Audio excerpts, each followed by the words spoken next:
Only that I would still like to see the rock located around here, it would even be more of an attraction now than it was before all the media hype and everything. Probably a high percentage of the people now that would make an effort or a trip just to come see it would want to take a look at what caused all the hype instead of the history behind it.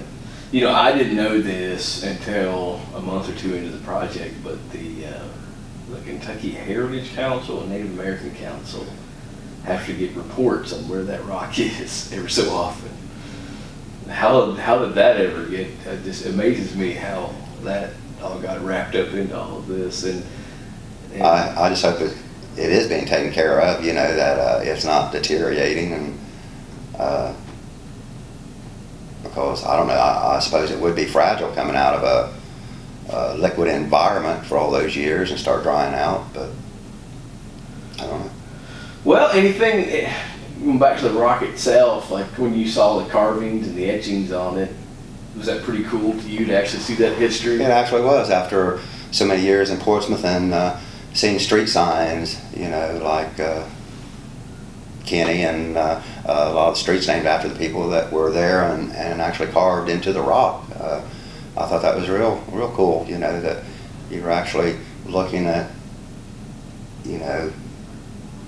the person that this street was named after, and makes you think about why the street was named after him, and just gives you a little interest in history as to who was Kenny. And so it's been a strange, long journey for the old rock, and who knows, the rock is, as Steve Schaefer told me, the rock is still teaching us stuff.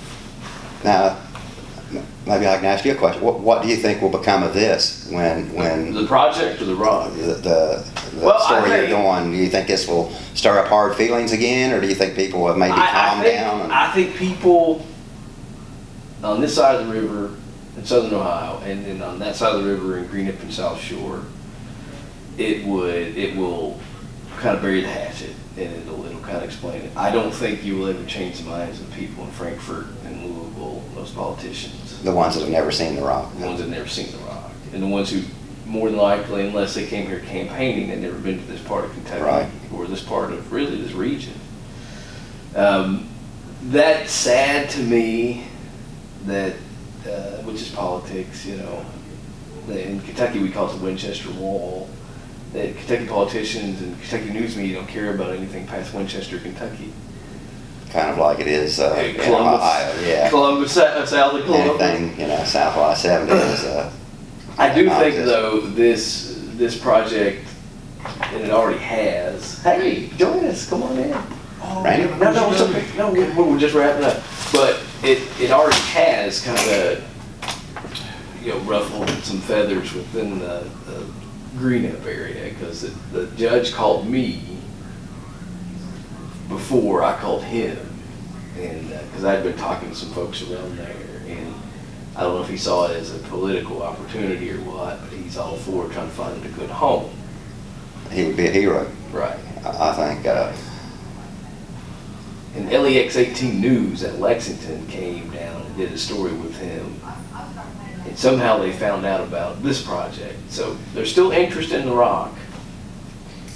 Yeah, but what kind of interest? Well, I think that if the politicians and everything back then when all this was going on, if they had a better feel of the public sentiment, especially Kentucky and the Kentucky legislators and everything, as I say, I talked to people there at the radio stations, and people were, why are our politicians wasting their time and money on something like this, and I think that maybe served a little bit to get under the skin of some of the and for the Kentucky people, just to dig their feet in. And so if anything, in my opinion, putting this together and finished product, I think it would strengthen the relationship between the Greenup folks and probably pretty much anybody on this side of Kentucky, probably up to my region of Moorhead, who had doubts about it before, and then the people here, I think they're going to be almost unified. Like, let's find this thing. It could be a very positive thing for both sides as far as you could go. Everybody be here for a photo op, shaking hands, and you know, discussing the story as it developed, and I think it'd be a good thing. But the Kentucky politicians, most of them are. And that would revive the interest in the rock again. And it would be, I sound like Colonel Tom Parker here, Elvis's manager. It'd be a promotional reason to get people down here to see this, the flood wall and some of the other historical things around here. But the Kentucky politicians who are still in place, like Reginald Meeks, I think they're still pretty hard lined on it. But, you know, as they retire and get out of office, I think the people after them would not be so supercharged about it. I don't know how the Kentucky Heritage Council still feels about the rock and where it's at. Randy Nichols, my friend Jason Westman, who's history here, Rick Darkin. Hey, Jason. They're talking to the mayor. Okay.